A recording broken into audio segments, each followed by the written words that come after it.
On January 20th, 1983, a Cadillac Coupe DeVille sat untouched in the parking lot of the Varuna Boat Club in Sheepshead Bay, Brooklyn, long enough to attract attention and for the police to run the plates, pry the trunk open, and find Roy DeMeo inside, partially frozen, shot multiple times in the head, one wound through his hand where he tried to stop the bullets before they reached his face, his body pinned beneath a chandelier that someone had apparently thrown in on top of him. Detective Joe Wendling, who had spent years trying to put this man in a courtroom, looked at the scene and said, "When they popped the trunk, there was Roy frozen to a chandelier. I said, man, what a tribute to us." He didn't say it with any grief. What made that moment significant wasn't just that DeMeo was dead, it was who killed him. The men who put him in that trunk were the same men he had personally recruited, trained, and in most cases known since they were teenagers on the same Brooklyn street corners. Roy DeMeo built the most prolific murder operation in the history of the American Mafia, out of childhood friendships and neighborhood loyalty. When the Gambino family finally decided he had become too dangerous to keep alive, they didn't need to send strangers. They handed the contract to his own crew. His own crew carried it out without hesitation. Lead prosecutor Walter Mack would later tell a federal courtroom that the DeMeo crew was the most violent crew ever prosecuted in federal court, full stop. Mack had spent his career in organized crime prosecution. He wasn't exaggerating for effect. Roy Albert DeMeo was born on September 7, 1940, in the Flatlands section of Brooklyn, the fourth of 5 children in a working-class Italian immigrant family whose father delivered laundry and whose mother kept the home. By every surface measurement, there was nothing in that background to predict what came next.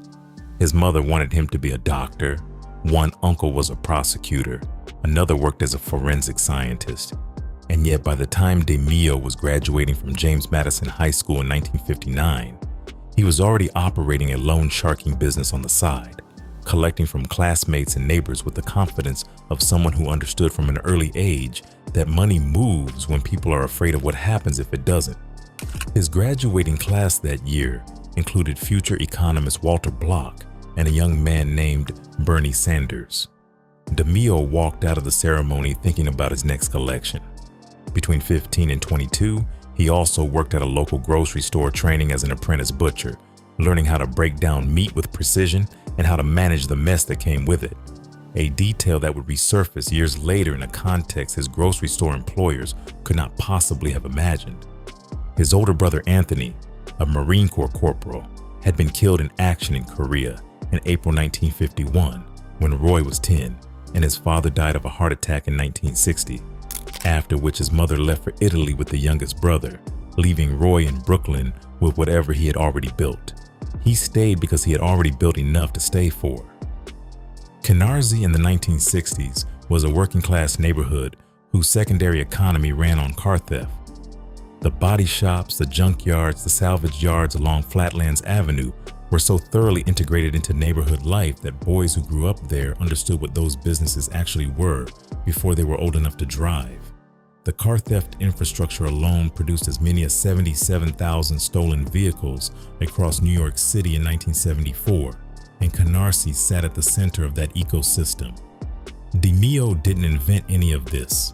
He absorbed it, organized it, and eventually turned it into something that extended far beyond Brooklyn.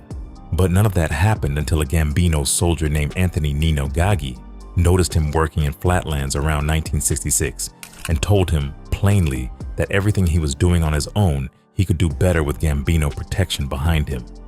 DeMeo accepted without hesitation and shifted his entire operation under Gaggi's umbrella, which placed him, suddenly and deliberately, on the lowest rung of the most powerful crime family in New York City. The crew assembles. The same year Gaggi brought DeMeo into the Gambino orbit, Roy DeMeo recruited the first member of what would eventually become his crew. His name was Harvey Rosenberg.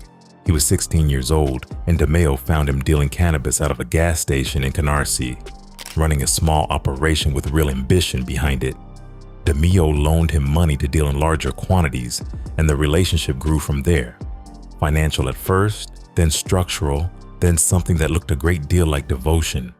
Rosenberg went by Chris, called himself an Italian when it suited him, and was so consumed by the idea of becoming a Gambino mobster that he eventually started introducing himself as Chris DeMeo, borrowing Roy's name as a calling card. That particular habit would, years later, nearly bring the entire operation down. By 1972, Rosenberg had brought his friends into the circle. Joseph and Anthony Testa, Anthony Center, boys from the same Canarsie streets who had grown up in close enough proximity to each other that their loyalties had already calcified by the time DeMeo formalized the arrangement. Testa and Center were so inseparable that people inside the crew started calling them the twins, and the nickname held because it was accurate. They thought as a unit, moved as a unit, and when violence was needed, they delivered it as a unit. Later additions included Henry Borelli, DeMeo's cousin Joseph Dracula, Guglielmo, and the brothers Richard and Frederick DeNome, each brought in for a specific skill set. Borelli for enforcement, Guglielmo as DeMeo's most trusted personal operator, the DeNomes for logistics and driving. What united them wasn't just criminal ambition. DeMeo was their father figure and their boss simultaneously, the man who had turned their neighborhood's informal criminality into something with structure and upward mobility. As one source described it, they looked at him as a father image. As he moved up the line, he'd be able to move them up the line. Their base of operations was the Gemini Lounge at 4021 Flatlands Avenue, a quiet neighborhood bar on the outside, a fully operational criminal command center on the inside. Guglielmo lived in the apartment directly attached to the rear of the building, a deliberate arrangement that prevented law enforcement from planting listening devices in the space without a separate warrant for a private residence. The crew met there daily, drinking at the bar, planning car thefts and debt collections in the back, storing an arsenal of guns and silencers somewhere inside the walls. From the street, it looked like any other working-class Brooklyn watering hole, the kind of place a man stopped at on his way home from a shift.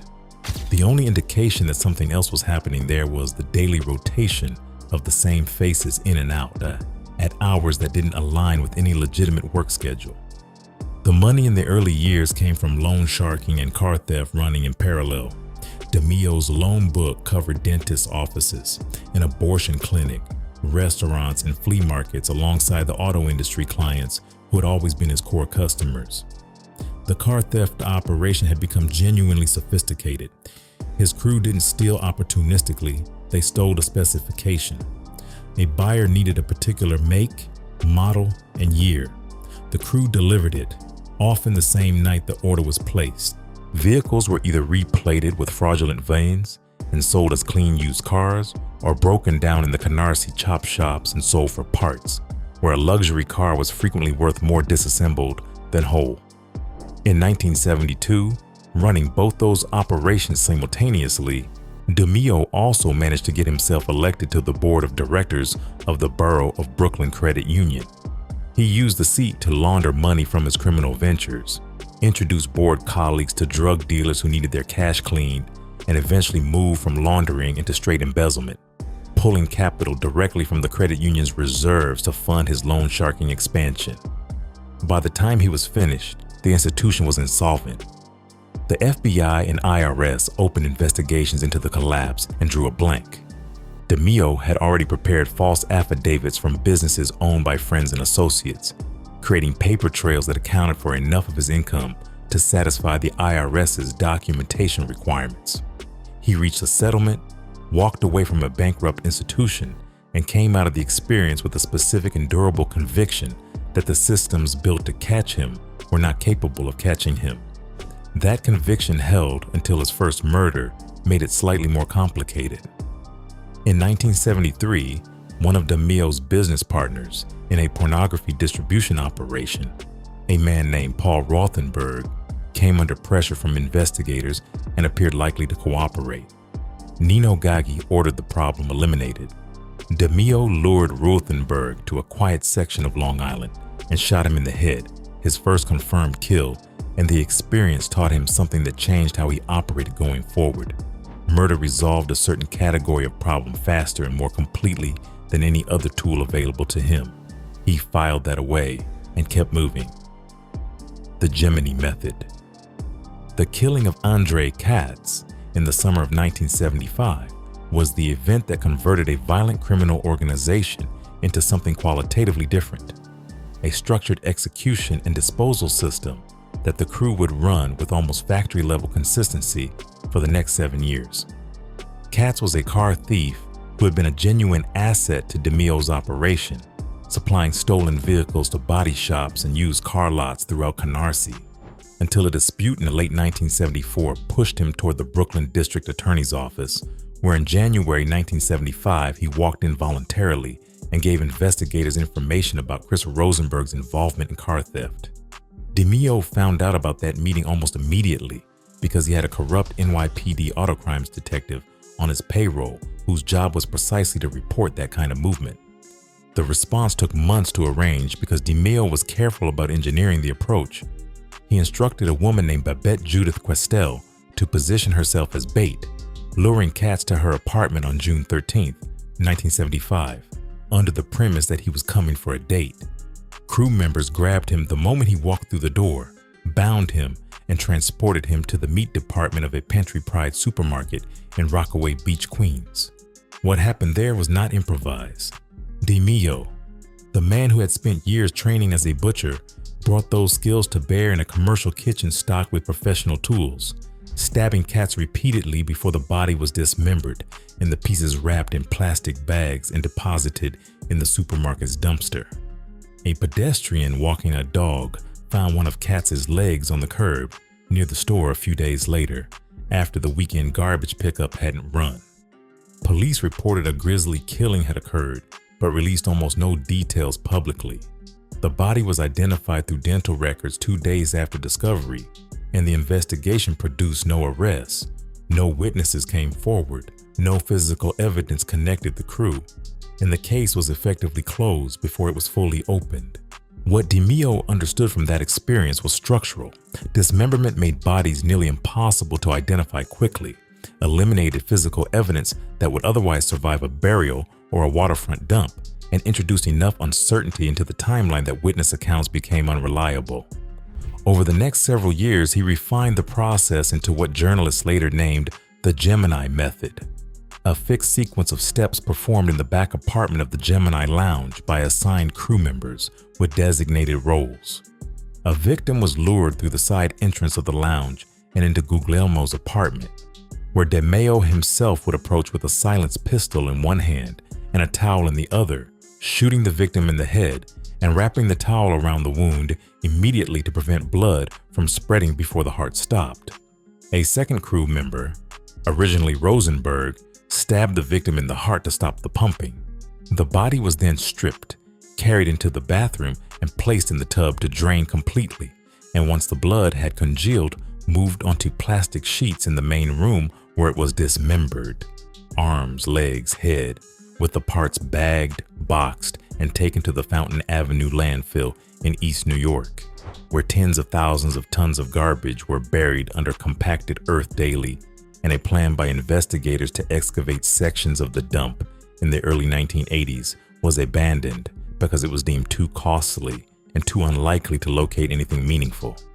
The first crew member to be processed through the same system he helped design was Danny Grillo, killed and dismembered in November 1978 after accumulating gambling debts and developing a drug addiction that made him a liability to the operation. The machinery didn't distinguish between outsiders and insiders. The criterion was simple. If your continued existence created risk for the crew resolved it. Grillo's murder established that internal discipline followed the same protocol as external enforcement, which communicated something important to every surviving member. The method was the method, regardless of the relationship involved. By 1979, the rear apartment at the Gemini Lounge had become a designated killing floor operating on something close to a schedule, with the crew handling murders not just for their own operational purposes, but as a contracted service for the Gambino family itself. When Paul Castellano discovered that his son-in-law had physically abused his pregnant daughter, she suffered a miscarriage, he called DeMeo. The son-in-law disappeared. No body was ever found. Federal investigators debriefing crew member turned witness Vito Arena were told in detail how the process worked, step by step, body part by body part. And Arena mentioned, with what appeared to be complete casualness, that the easiest part of the body to chop up is the head. The head snaps off like a pencil. The investigators sat in silence for a moment before anyone spoke. Nobody in that room had heard anything like it.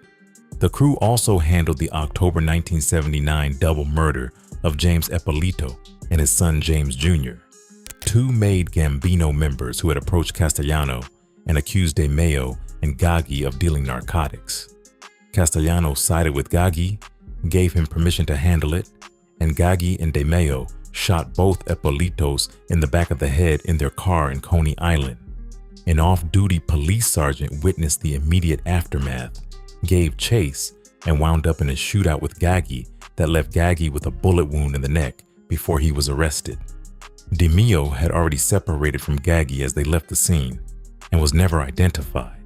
Gaggi went to trial, tampered with the jury, and received only an assault conviction. Shortly after sentencing, DeMeo murdered the witness. The system, the bribes, the body disposal, the controlled elimination of anyone who could testify had been operating for years with almost no interference. Empire.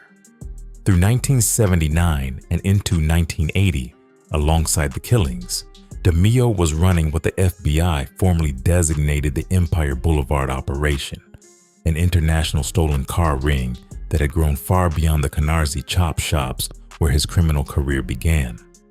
Late-model luxury vehicles were being stolen from New York City streets, processed through a warehouse facility, outfitted with fraudulent V-ins and title documents, and loaded into shipping containers at Port Newark, bound for Kuwait, Puerto Rico, and other destinations in the Middle East. The 5 active partners in the operation were each clearing approximately $30,000 per week in net profit, and alongside the vehicles, DeMeo was shipping cigarettes and pornographic magazines in the same containers as supplementary cargo. At peak, orders from a Kuwaiti contact were being placed at the scale of 5,000 cars per week.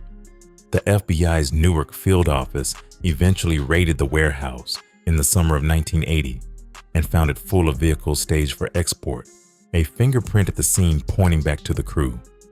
The protection mechanism for the car ring was the same as everything else. Anyone who discovered the operation and showed signs of reporting it was killed before they could. A legitimate car dealer who threatened to go to police in 1979 was murdered, along with an uninvolved acquaintance who happened to be with him at the time. The acquaintance had no knowledge of the operation and posed no threat independently, but he was present, which was enough. That specific murder, 2 people, one of whom had no connection to the crime, illustrated how far the crew's logic had extended by that point. The threat didn't have to be direct. Proximity to someone who was a threat was sufficient. The Cuban crisis, unfolding simultaneously, is where the machine's internal contradictions became impossible to manage. Chris Rosenberg, DeMeo's original recruit, the teenager from the gas station who had grown up inside this crew, had traveled to Florida to broker a cocaine deal with a Cuban supplier, one of the drug transactions DeMeo's crew was running in direct defiance of Castellano's explicit prohibition on narcotics. When the Cubans came to New York to deliver the product, Rosenberg and Anthony Center killed them instead of paying. 3 men dead. And Rosenberg had introduced himself throughout the Florida deal using the name Chris DeMeo. When the Cuban organization traced the killings back to that name, they sent word to the Gambino family that they wanted either restitution or escalation. Roy DeMeo, upon learning what Rosenberg had done, immediately understood that his family was in physical danger because his own protege had committed 3 murders under his name. Gambino leadership made the calculation straightforward. Rosenberg had to die, publicly enough that the Cubans would see the body and understand the debt had been paid. DeMeo stalled for weeks. Rosenberg wasn't an abstract associate. He was the first recruit, the one who had brought the Testas and Center into the fold. A man DeMeo had known for 13 years by that point. but the order didn't move. On May 11th, 1979, Rosenberg came to the Gemini Lounge for the crew's usual Friday night meeting, sat down, and DeMeo shot him once in the head. The bullet wasn't immediately fatal. Rosenberg rose to one knee, and DeMeo hesitated visibly until Anthony Center stepped in and fired 4 more shots. The body was then placed in Rosenberg's own car and left on Cross Bay Boulevard near the Gateway National Wildlife Refuge in Queens, positioned in plain sight so it would make the newspapers. The Cubans needed photographic proof. Roy DeMeo drove home and, according to his son Albert, didn't come out of his study for 2 days.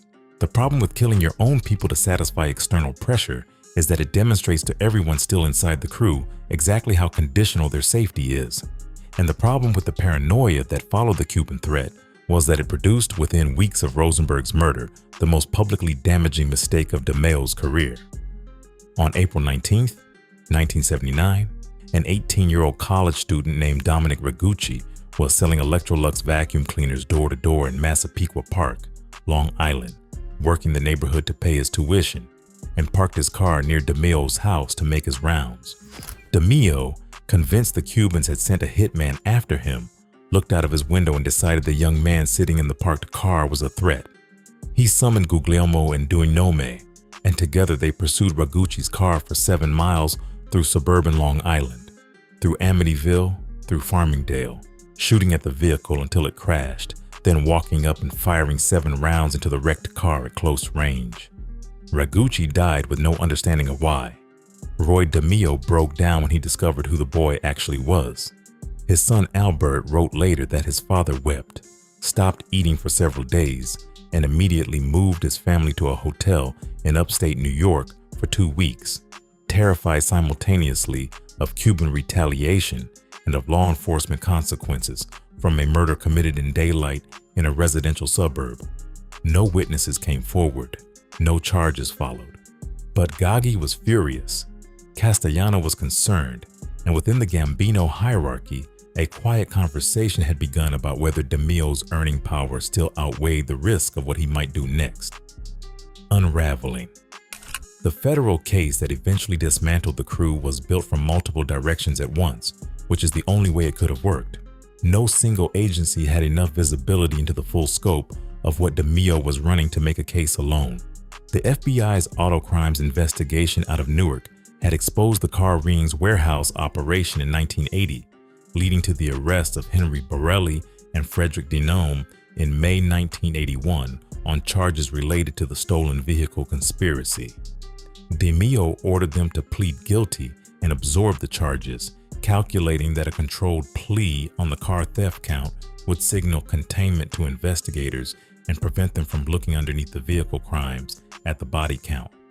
The strategy slowed the investigation without stopping it, and in 1982, prosecutor Walter Mack assembled a joint federal, state, and local task force at Foley Square in Manhattan, specifically to consolidate everything that different agencies had been gathering separately and build a unified case. What broke that case open was Vito Arena. In June 1982, Arena was arrested on a string of robberies and made the calculation that cooperation offered him better odds than trial and conviction. Federal investigators brought him into a Manhattan office on a Sunday night with no staff present except the U.S. Attorney and the task force, sat him down and told him what they needed: information about the chop shops and the homicides. Arena gave them a week and a half of detailed testimony covering every murder the crew had committed, the specific method used in each case, and the locations of the bodies or body parts that had never been recovered. He directed them to Joseph Scorney, a man killed in 1978 after refusing to join DeMeo's auto theft operation, whose body had been placed in a concrete-filled barrel and sunk off a pier into a lake. Federal investigators found the barrel exactly where Arena said it would be, still skeletal after 4 years, with a denim jacket, denim pants, and a wallet in the jacket pocket containing his dentist's name, which produced a positive identification within an hour. The recovery transformed the case. The prosecution now had a cooperating witness whose information was physically verifiable, which meant Arena's testimony about the murders, the method, the roles, the locations could be presented to a jury with concrete corroboration behind it. Detective Wendling was sent to the Gemini Lounge to confront DeMeo and offer him a deal before the indictment was filed, a final opportunity for DeMeo to cooperate and possibly survive what was coming. The conversation that took place was documented in Wendling's own account and tells you everything about where DeMeo was mentally at that point. DeMeo didn't ask about the charges or the evidence. He made a counteroffer, $1 million in a Swiss bank account deposited in the detective's wife's name to walk away from the case. Wendling declined. He told DeMeo he would sooner take him out of the trunk of a car, then offered him the deal one more time. DeMeo's response was, "I'm a good soldier. I'm in the mob, and when they call me, I'll go like a good soldier." Both men left that meeting with a clear understanding of what came next. While Mac's task force was consolidating its case, Paul Castellano was doing a parallel calculation. Arena's knowledge of the Gambino chain of command was extensive enough to implicate the boss directly. He knew who approved which murders, who received which payments, and how orders flowed from Castellano through Gaggi to DeMeo and outward. An FBI bug installed in the home of Gambino soldier Angelo Ruggiero picked up a conversation between Ruggiero and Gene Gotti, John Gotti's brother, in which the two discussed Castellano's difficulty finding someone willing to execute DeMeo. Gene noted that John was reluctant to take the contract because DeMeo had an army of killers around him. The recorded conversation also contained a specific detail that illustrated DeMeo's standing even within a family full of violent men. At that point in his career, John Gotti had killed fewer than 10 people. The bug conversation noted that DeMeo had killed 37 that they knew about. The contract moved through Frank DeSico, who also couldn't reach DeMeo, and eventually landed, according to Anthony Casso, a Lucchese underboss who later cooperated with federal authorities, with the two men best positioned to do it, Anthony Center and Joseph Testa, the childhood friends, the twins, who had been inside the crew since Rosenberg first introduced them to DeMeo in the early 1970s. Casso claimed he delivered the order personally, assuring both men that there would be no retaliation from the Gambinos and that afterward they would have a place in the Lucchese family. The plan was simple by design. DeMeo visited Patrick Testa's home to collect money he was owed, a routine transaction, the kind of errand he'd run hundreds of times. Joseph Testa and Center were there. DeMeo sat down and waited for a cup of coffee. They shot him. DeMeo had seen it coming. His son Albert wrote that in the final months of his life, his father rarely left the house, and when he did venture outside, he wore a leather jacket with a sawn-off shotgun concealed underneath. Depressed and openly paranoid, aware at some level that the situation had no exit that didn't end with him dead. He had floated the idea of staging his own death, having Albert shoot him somewhere non-fatal, then disappearing while law enforcement assumed he was gone. He left his watch, wallet, and ring in his study room the night he went to that meeting, along with a Catholic pamphlet. His daughter Diane's birthday party came and went without him. 10 days later, his Cadillac turned up in the Sheepshead Bay parking lot with his body in the trunk, and the long machinery of consequence finally started moving in the direction of the men who had built this thing with him. What remained? The 78-count federal indictment filed in 1984 named 24 defendants: Castellano, Gaggi, surviving crew members and associates across the full span of the operation, and charged them with car theft, racketeering, narcotics distribution, murder, extortion, loan sharking, and pornography. Appellate court records confirm convictions for conspiring to transport stolen vehicles across state and national borders, mail fraud, and civil rights violations in connection with specific murders, including those of Ronald Falcardo and Khaled Daoud. 2 men lured to a Dynome auto shop in East Flatbush and killed because they were suspected of cooperating with authorities investigating the car ring.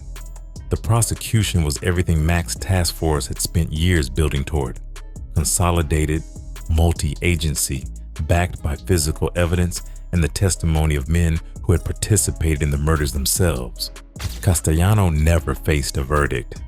On December 16th, 1985. While the first trial was still in progress, he was shot dead outside Sparks Steakhouse in Midtown Manhattan as he stepped out of his car. John Gotti ordered the hit, and the assassination elevated Gotti to boss of the Gambino family in a single evening. Anthony Casso later noted that Castellano ordering DeMeo's murder had ultimately sealed his own fate. Gotti's faction had been planning to move against Castellano for some time, but would never have dared while DeMeo was still alive, because DeMeo was too capable and too unpredictable to risk as an enemy. By eliminating DeMeo, Castellano removed the one man in the Gambino family whose presence alone might have deterred the coup. Nino Gaggi, the man who had pulled DeMeo out of Canarsie in 1966, financed his loan sharking expansion, absorbed a share of every criminal operation DeMeo ran for nearly 2 decades, and shielded him from Castellano's repeated attempts to restrain him, became the lead defendant after Castellano's death, and died in federal prison in 1988 of natural causes, never having stood for a full accounting of the murders he had ordered and authorized.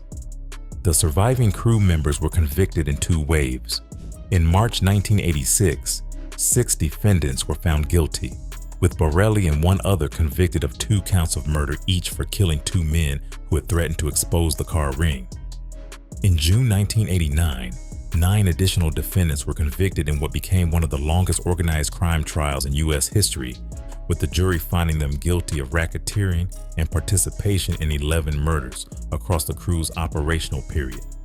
Anthony Center and Joseph Testa, the twins, the childhood friends who had been inside the crew from almost the beginning, each received life sentences plus 20 years. The convictions depended entirely on the men who had worked inside the machine and chose, when facing those sentences, to describe it from the inside. Frederick Denome testified as a government witness and admitted involvement in 8 murders before being found hanged in his prison cell in 1989. His death ruled a suicide. Vito Arena admitted to 4 murders in his testimony, served 6 years of an 18-year sentence, left New York in 1989, and was shot and killed during a robbery in Texas in 1991, less than 2 years after walking out of prison. Dominic Montilio, Nino Gaggi's nephew, testified against his own uncle after learning that Gaggi had put a contract on his life for cooperating, and spent 20 years inside the witness protection program afterward. Richard Denome was murdered in early 1984, shot execution style alongside 2 associates by Center and Testa after being indicted by a federal grand jury. Apparently, the crew's internal logic of eliminating potential cooperators didn't pause for the fact that they themselves were by then under federal indictment. Joseph Dracula Guglielmo, DeMeo's cousin, disappeared during the federal investigation and was never found. When federal investigators raided the Gemini Lounge with a search warrant in the period following DeMeo's murder, forensic teams dismantled the bathroom of the back apartment. Blood doesn't dissipate in sealed pipes. It remains identifiable, sometimes for decades, in the walls and drainage lines of a building, and what investigators found in the Gemini's plumbing connected directly to victims and defendants named in the indictment.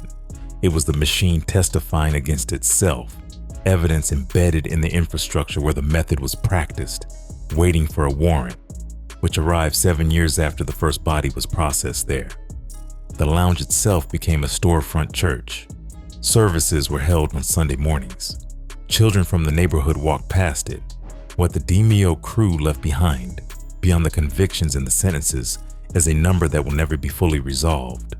Law enforcement investigators who spent years building the case estimated the true murder count at somewhere between 150 and 200. Federal prosecutors in the 1989 trial could connect the defendants to 20 murders in court.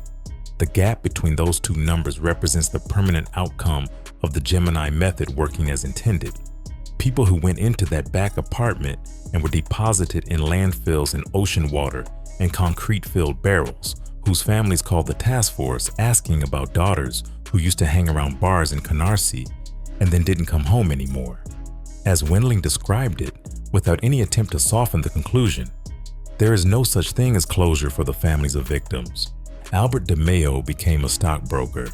He suffered a nervous breakdown when the book Murder Machine was published in 1992, was later diagnosed with post-traumatic stress disorder, and wrote his own account in 2002, attempting to describe what it had been like to grow up in Roy DeMeo's house. Not in the federal files, but in the actual house, with the actual man. His conclusion was honest in a way that clearly cost him something to write. I can't fix my father's image. He did kill. I know those things. I can't fool myself, but I can show that there was another side to him, a father who took care of his family.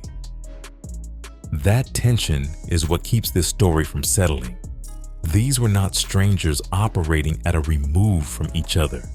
They were men who had grown up on the same streets, eaten at the same tables, built something out of the proximity and loyalty that only forms between people who have known each other since childhood.